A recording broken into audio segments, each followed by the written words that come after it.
Ustadz, bagaimana hukumnya piutang dihitung emas? Gini, ini memang dibahas sejak dalam fikih itu memang cenderung tidak boleh. Jadi utang di ajikerto, ngerti ajikerto itu apa?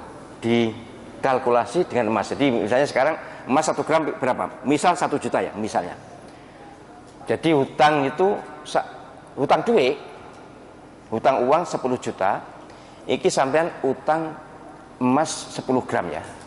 Nanti bagaimanapun sampean harus nyaur 10 gram, tapi diberikan uang, itu yang tidak boleh. Tapi kalau utang emas disaur emas, oh boleh, itu yang bagus. Utang dolar disaur dolar, itu yang bagus.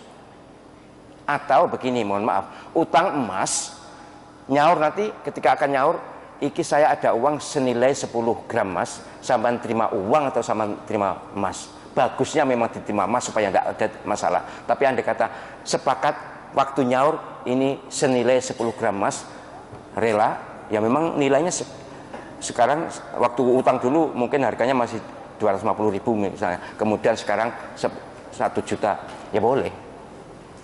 Tapi akadnya utang emas, nyaurnya juga harus emas atau senilai emas. Tapi utangnya emas tapi wujudnya uang, itu yang tidak boleh. Itu khilaf syariahnya, rekayasanya ketoronemen, keterlaluan. Jadi sudahlah, kalau memang gini ya, utang piutang itu ya secara zahir merugikan lah ya. Kita ngutangi itu merugikan, kita ngutangi 10 juta, nanti 5 tahun yang akan datang sudah berbeda. Tapi ngitungnya jangan gitu. Ngitungnya menghutangi itu berpahala besar kalau ikhlas, dan kalau yang utang itu kena dipercaya.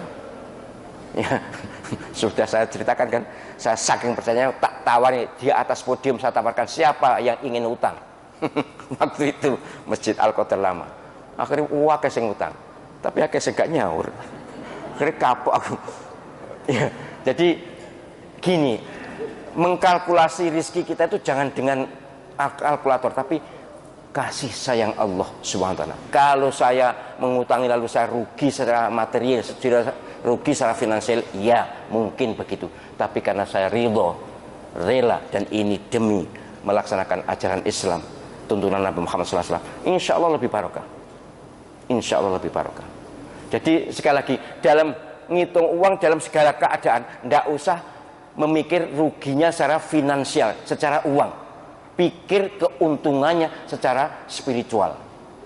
Ini penting loh, nasihat ini penting loh, untuk menyikapi supaya penyenan tidak kedonyan, tidak hedonis.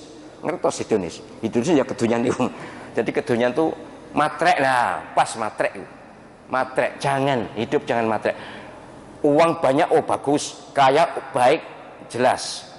Tapi nek matrek, hedonis, kedonyan itu fa amma man tagha wa atharul hayatad dunya fa innal jahima hiyal ma'wa. Coba orang yang tagha, yang sering melampaui batas, kemudian wa atharul hayatad dunya, matrek ya, maka jahanam, jahim. Mengapa? Apa pasti jahim orang yang kedonyan itu? Hampir pasti, susah untuk tidak.